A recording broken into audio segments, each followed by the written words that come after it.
It was a quiet morning on our family ranch, the kind where the only sounds were the hum of crickets and the faint crackle of Dad's old radio spilling Johnny Cash from the barn. I was out by the south pasture, wrestling with a sagging fence post, when a dust cloud caught my eye along the ridge road. Not our usual pickup kicking up dirt, was something else, too shiny, too city. Dad noticed it too, his eyes narrowing as he set down his hammer.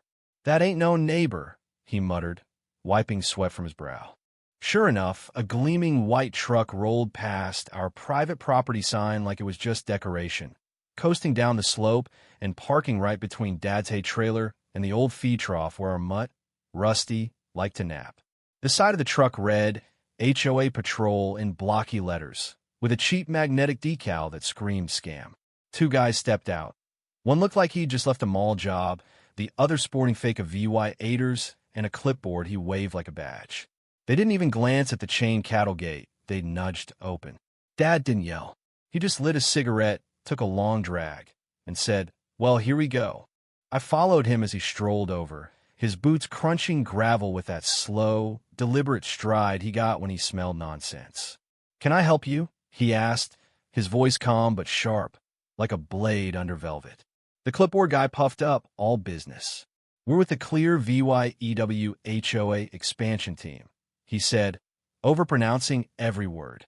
"Got reports of zoning violations and unauthorized equipment storage." I nearly laughed. Zoning violations? On a ranch 5 miles from the nearest subby VY Shown? Dad didn't blink.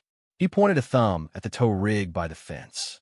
"You got 30 seconds to move that truck," he said, flicking ash into the dirt, "or it's going for a swim." The younger guy snickered, thinking it was a joke. Clipboard guy adjusted his shades, mumbling about regional ordinances. Dad was already done listening. He climbed into his battered Ford tow truck, the diesel roaring to life like it knew what was coming. I figured he was bluffing Dad like to make a point, but this was bold, even for him. These weren't just nosy neighbors. They were parked smack in the middle of our land, spouting rules that didn't apply. There wasn't an HOA within spitting distance, and the sheriff? Dad had taught half his deputies how to shoot. The clipboard guy started while VYing his arms, shouting about lawsuits as Dad hooked a chain to their truck's rear axle. The younger one sprinted after it, yelling, but Dad hit the gas. Tires spun, grass tore, and that shiny truck lurched backward, dragged through the barn lot, over the gravel path, and down the muddy slope to the creek. Dad timed it perfect, releasing the chain with a clank. The truck slid, nose first, into the shallow bank, water splashing, mud flying, its fake decal peeling like it was ashamed. I was doubled over, laughing so hard I could barely breathe. Clipboard guy stood there, shades gone, socks soaked, his face redder than our barn. "Tow it out yourself," Dad said, stepping from the truck like he'd just finished a chore. "Next time, bring a badge."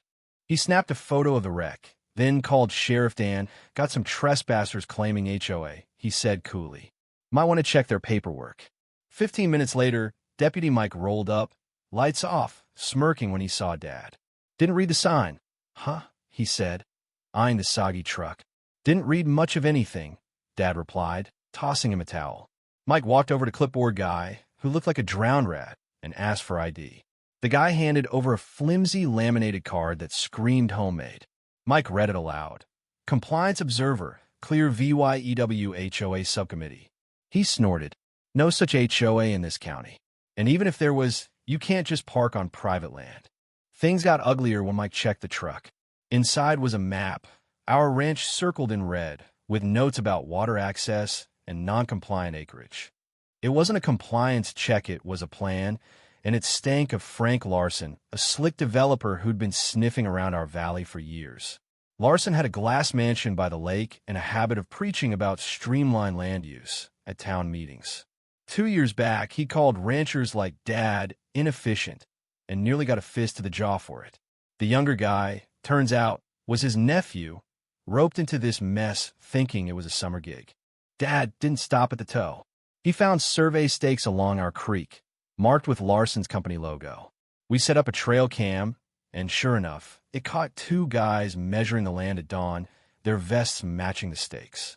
Dad took the footage to Sheriff Dan, who called an estate investigator. The investigator showed us photos of other ranches hit by similar scams, fake credentials, forged permits, all tied to Larson's outfit. They're testing boundaries, he said, pushing where they think no one's watching. Dad leaned back. They picked the wrong ranch. He didn't just sit tight.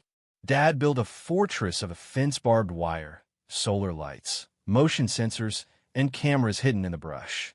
Signs went up. Trespassers will be photographed, shamed, and escorted by Bull. One morning, we spotted Larson himself, silver-haired and smug, walking our creek with 2 lackeys, pointing like he already owned it. Dad confronted him, calm as death. "Didn't expect to see your boots on my land, Frank," he said. Larson grinned, offering cash for a creek easement. "You wouldn't even notice," he said. Dad stepped closer. "I notice every time my grandkids can't fish. Every time your pipes flood my field. Every time I think about you VYing up my land without asking."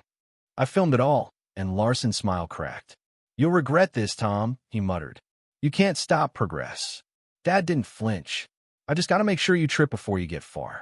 Larson left, but the fight wasn't over. He filed a complaint, claiming our fence blocked a public utility corridor. Dad marched to the county office with our deeds, water rights, and that damning map from the truck. The clerk admitted Larson's claim was unfiled, unapproved, and tied to a shady company. "They hoped you'd sign and save them the trouble," she said. The law caught up fast. Sheriff Dan raided Larson's trailer, finding forged permits and maps of illegal expansions. The state froze his permits, seized his gear, and opened a fraud case. Larson skipped town, his empire crumbling. The county revoked his fake corridor and even granted us a contested patch of land near the southern fence. Dad didn't gloat. He just filed the letter under victory and went back to work. The creek truck stayed a rusted trophy in the mud. A drone photo arrived one day, showing it half submerged, with "We got the message" scrawled in red. Dad propped it in the barn like a warning. Months later, the ranch felt different, same dirt, same breeze, but prouder. Neighbors built their own fences inspired by Dad's stand. Some called him the sheriff without a badge, though he'd scoff and tug his old rodeo belt tighter. One night, we sat by the creek, root beers in hand, the water glinting under the moon. "I don't build fences to keep folks out," Dad said, staring at the ripples. "I build them to show where respect begins. Land remembers who walks it, who works it, who tries to steal it." I glanced at the truck's faded husk. "Next time they come, you towing again?" I asked. He grinned, just a flicker. "Might let the bulls decide. They're better judges of character." The laughter came easy, the kind that follows a storm. As we walked back, the creek shimmered, guarding its memory and ours. What do you think? Was Dad right to tow that truck, or did he go too far? Should he have negotiated with Larson for the money? Or was standing his ground worth it? Could this happen where you live? Drop a comment, hit like if you're with Dad, and subscribe for more stories that'll keep you talking.